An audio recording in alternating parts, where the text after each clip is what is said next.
The love of life is a fascinating topic that reveals much about human nature.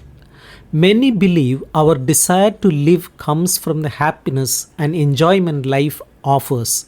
But this idea may not fully explain why people hold on to life so strongly, even in difficult circumstances. Life is not necessarily valued because it is always filled with joy, but because it provides opportunities for action, hope, and the pursuit of goals.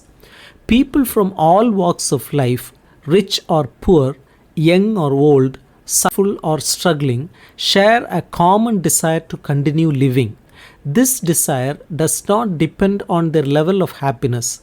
In fact, those who face the greatest difficulties often show the strongest will to live, much like a gambler who refuses to walk away after losing, hoping for a chance to turn things around. This shows that life is not always loved for its current state but for its potential.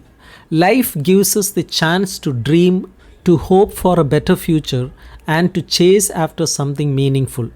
Many of us live for moments we imagine will bring us happiness. A schoolboy looks forward to holidays, a young adult anticipates turning 18, and a lover eagerly waits for marriage. In each case, the focus is not on the present but on a future moment that promises joy.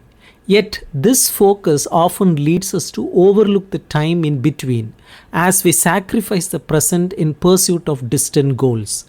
We see life as a journey to these imagined milestones, which may explain why even the dullest days of life feel more hopeful than the finality of death. Interestingly, people who live simple, quiet lives in remote places often seem less afraid of death. Their lives lack the intense passions and ambitions that make others cling to existence. For them, the end of life feels as peaceful as their daily routines. On the other hand, people filled with unfulfilled dreams or regrets tend to resist death the most, as they hope for more time to make up for the past or achieve their desires. The attachment of life is fueled by our passions and imaginations, not necessarily by the pleasure we experience. Even when we face disappointment or failure, our passions keep us tied to life. The mere act of being alive, of having thoughts and emotions, makes life feel valuable. This is why, as the poet John Milton suggests, existence itself, with all its struggles and pain, is better than the nothingness of death. This explains why even those in positions of power, like tyrants, often hold on to life despite their dissatisfaction. They are blinded by their privileges and the illusions of happiness that power and wealth seem to promise.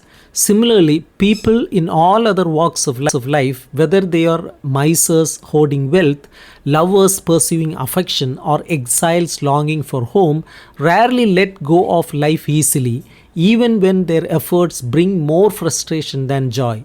In the end, our attachment to life is not a reliable measure of its happiness. Instead, it reflects our deep connection to the possibilities and passions life offers, no matter how fleeting or challenging they may be.